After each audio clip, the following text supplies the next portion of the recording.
নমস্কার, আমি সোনা ঘোষ। কৃষ্ণকালী মায়ের ভিডিও আমি পোস্ট করতাম। কৃষ্ণকালী মাকে নিয়ে কিছু কথা বলবো বলে তোমাদের কাছে এলাম। আজকে মা ভিডিওতে একটা কথা বলেছে যে এক ভক্ত তার নামে কুকথা বলেছিল, তার বাড়িতে আগুন লেগে গেছে এবং মায়ের পিকচার দাউ দাউ করে চলে গেছে। আপনারা নিজে মুখে সেটা শুনে নিন। এক ভক্ত মাকে নিয়ে কটু কথা বলেছিল, সেই ভক্তের ঘরে আগুন লেগেছে, যেখানে তো শুনলেন মায়ের পিকচারই দাও দাও করে পুড়ে গেছে। বলেছিল।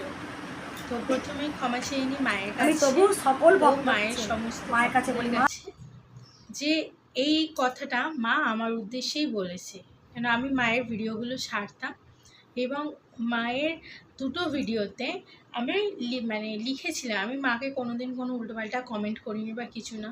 মায়ের নাম প্রচার করতে বলেছিল মাকে আমি জিজ্ঞেস করে মায়ের থেকে আদেশ নিয়ে আমি মায়ের ভিডিওগুলো ইউটিউবে দিতাম। কিন্তু আমি ওখানে লিখেছিলাম এক জায়গায় যে হোমের সময় যে ভিডিওটা ছাড়া হয়েছিল, যে মায়ের গামছায় আগুন লেগে গেছে, সেটা আমার অন্তত ভুলবশত হয়েছে। হয়তো আমি বুঝতে পারিনি ভিডিওটা দেখে পুরোপুরি। হয়তো মনে হয়েছিল যে হয়তো লেগেছে ওটা, তার জন্য আমি লিখেছিলাম। কোনো এক্সট্রা আমি বেশি ভিউজ পাওয়ার লোভে বা বেশি আমার আরও অডিয়েন্স দেখবে ওই লোভে আমি কিন্তু ওই জিনিসটা করিনি। এবার ওটা একটা ভুলবশত হয়ে গেছিলো, তার জন্য আমি মায়ের কাছে ক্ষমা চেয়েছি। আর একটা ভিডিওয় একজন মায়ের পা ধুয়ে জল খেয়েছে, রিসেন্ট 2 সপ্তাহ আগে হয়তো ভিডিওটা আপনারা সবাই দেখেছিলেন, আমি দিয়েছিলাম। এখন যদিও রিউজ কন্টেন্ট আসার জন্য আমি সমস্ত ভিডিও ডিলিট করে দিই, কিন্তু না হলে আমি আবার অ্যাটাচ করে দেবো। তো একজন পা ধুয়ে মায়ের জল খাচ্ছিল, তো আমি সেই ভিডিওতে রিয়াকশান ভিডিও করেছিলাম। হয়তো কোনো জায়গায় রিয়াকশান ভিডিও দেওয়ার সময় আমি চুপচাপই থাকি, বাট ওই রিয়াকশান ভিডিওটায় আমি মায়ের উদ্দেশ্যে, যখনই উনি জলটা খায় পা ধোয়া, তখন আমি জিভ বার করি। তো যেটা দেখে পরে মায়ের খুব খারাপ লাগে এবং তার তরফ থেকে তার মেয়ে আমাকে একটা স্ট্রাইক দেয়। তো তারপরেই সঙ্গে সঙ্গে আমি মাকে ফোন করি, বলবো না মিথ্যে কথা, কারণ মা ফোনটা রিসিভ করে, কথা হয়। মায়ের খুব কষ্ট লেগেছিল, মায়ের কথা শুনে বোঝা যাচ্ছিল। আমারও খুব খারাপ লেগেছিল যে অজান্তে এত বড় ভুল করে ফেলেছি, মাকে কষ্ট দিয়ে ফেলেছি।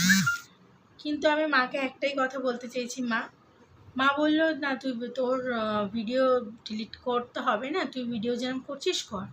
তা আমি একটাই বলেছিলাম, নিজের মনের দিক থেকে আমি খুব গিল্টি ফিল করছিলাম।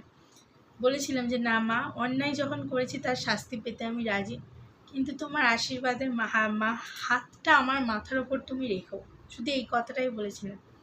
আমি জানি হয়তো তারই ফলস্বরূপ আমার চ্যানেলে এরকম ইউজ কন্টেন্ট এসছে, কিন্তু আমি জানি মায়ের কাছে কোনো দিন কোনো সন্তান খারাপ হতে পারে না।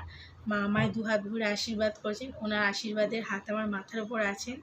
জীবনে নিশ্চয়ই এগিয়ে যেতে পারবো মায়ের নাম নিয়ে।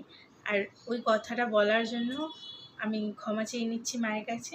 আর হ্যাঁ, সত্যি ওই ওই গামছায় আগুন লাগার ভিডিওটা আর পা ধোয়ার জলের ভিডিওটার অনেক আগেই হঠাৎ একদিন আমি আমার ঘরের ঠাকুরকে পুজো করি, ওখানে আমার একটা মা কালী ঠাকুরের পিকচার ছিল।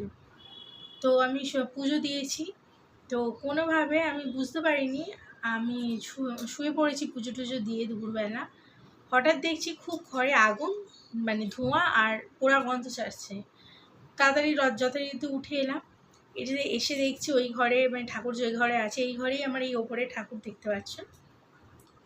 যেহেতু এখানে ব্যাঙ্গালোরে প্লেস কম, ঠাকুর ঘর আলাদা কোথাও নেই, তো ওখানে ছোট্ট জায়গার এই যে 3 স্টেপ দেখতে পাচ্ছ, তো ওইখানের মধ্যেই ঠাকুরের পিকচার রাখা ছিল, ওখানেই পাশে ধূপদানি দেওয়া ছিল। কোনোভাবে কাগজের পিকচার ছিল, তো কোনোভাবে ধূপদানির ধূপটা লাগে, পুড়ে যায় মায়ের পিকচারটা। আমার ভুলবশত আমি হয়তো দেখিনি ভালোভাবে, দিয়ে চলে গেছি, মায়ের পিকচারটা পুরো পুড়ে গেছে।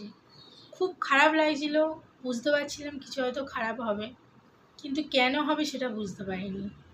মাকে যখন ফোন করলাম, মা বলল কিছু ইঙ্গিত পেয়েছিস? তখন আমি বললাম হ্যাঁ মা, এরকমভাবে পিকচারটা পুড়ে গেছে। কিন্তু আমি এখন বুঝছি হয়তো কটু কথা বলেছি, তো তারপরে আগে পিকচার পুড়ে গেছে। কটু কথাও যদিও বলিনি, শুধু লিখেছিলাম গামছায় আগুন লেগে গেছে। কিন্তু হয়তো মায়ের লীলা, সব মাই তো এক, হয়তো মায়ের সেটা খারাপ লেগেছিল, ওই জন্য নিজেকে নিজেই মানে পুড়ে গিয়েও মা আমাকে বাঁচিয়ে দিয়েছে। তো ঈশ্বর নেই এই কথাটা যারা বলে, আমি তাদের সাথে একমত কোনোদিনই হতে পারবো না। সবাই কমেন্ট বক্সে কমেন্ট করেন আমাকে যে ভণ্ডামিকে প্রশ্রয় দেন, হ্যান ত্যান। না, ভণ্ডামিকে প্রশ্রয় দেওয়া হচ্ছে না। আমি মায়ের নাম প্রচার করতে ভালোবাসি, তাই মায়ের নাম প্রচার করছি। এবার দেখার ভঙ্গিমা আপনাদের ওপর, আপনারা যে যেরমভাবে নেবেন, আপনাদের কাছে ভিডিওটা সেরকম লাগবে। কোনো কিছু ভিডিওতে ভুল ত্রুটি হয়ে থাকলে ক্ষমা করে দেবেন। আশা করি আর এরকম ভুল কোনো দিন হবে না। কেন আমি নিজে নিজে রিয়েলাইজ করতে পেরেছি, নিজের মানুষের মনের মধ্যে উপলব্ধিটাই তো আসল লাগে। নিজে যখন উপলব্ধি করতে পেরেছি যে না, মা আছে, মা ছিলেন, মা থাকবেন, কোনো দিনই মাকে অবজ্ঞা করিনি, করবও না। এবার মায়ের কৃপা, মা যদি চান নিশ্চয়ই উপকার হবে সবার। আর মা চান কি, মা অবশ্যই চাইবেন সকলের ভালো হোক। তার জন্য বলবো, কেউ দয়া করে বাজে মন্তব্য করবেন না। আপনাদের যদি না ভালো লাগে আপনারা দেখবেন, এড়িয়ে চলে যাবেন, কিন্তু বাজে মন্তব্য করবেন না। মা তো মা, সকলের মা। আর মঙ্গলা মা তো খারাপ কিছু করেননি। উনি নিজে ঠাকুরকে পেয়েছেন, সেটা ওনার মনের ভক্তি বিশ্বাস। উনি সকলকে ত্রিশূলের ছোঁয়া দেয়, তারা সুস্থ হয়। এটা তো মিরাক্কেল। মা তো কিছু জাদু করে দিচ্ছে না তার ওপর। তার ভক্তরা উপকার পেয়ে যদি তাকে কিছু দেয়, সেখানে তো ভণ্ডামও বলে না।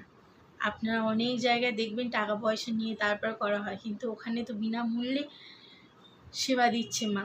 তাহলে এখানে আপনারা কি করে বলেন ওনাকে ভণ্ড? বলবেন না।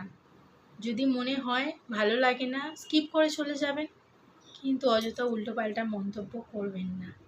আর মা আমার কথা, আমি চেয়েছিলাম মায়ের মুখে আমার কথা ভিডিওতে আসুক, কিন্তু এরকমভাবে আসবে আমি আশা করিনি। মা আমার মনের ইচ্ছাও পূরণ করেছে, আমার কথাটা মায়ের মুখ দিয়ে ভিডিওতে বলিয়েছে। আবার মায়ের ইচ্ছাও পূরণ হয়েছে। আমি শাস্তি পাই, সেটা মা চেয়েছিল, তার জন্য শাস্তি হিসাবে রিউজড কন্টেন্ট এসছে। আমার ডিমনিটাইজ হয়ে গেছে চ্যানেলে, কিন্তু আমার তাতে কোনো দুঃখ নেই। আমি এইটুকুনি জানি নিজের ভুল আমি নিজে বুঝতে পেরেছি, সেটা শুধরে নেবার দায়িত্বও আমার। মা আমাকে তাই সদ্বুদ্ধি দিই। জয় কৃষ্ণকালী মায়ের জয়, জয় সোনা মায়ের জয়, জয় মঙ্গলা মায়ের জয়। সকলে ভালো থাকবেন, সুস্থ থাকবেন এবং ঈশ্বরকে মনে মনে ডাকবেন। ঈশ্বর অবশ্যই আপনাদের কৃপা করবেন। ভিডিওটি ভালো লাগলে প্লিজ লাইক কমেন্ট শেয়ার করে যাবেন, না ভালো লাগলে স্কিপ করে যাবেন। ধন্যবাদ।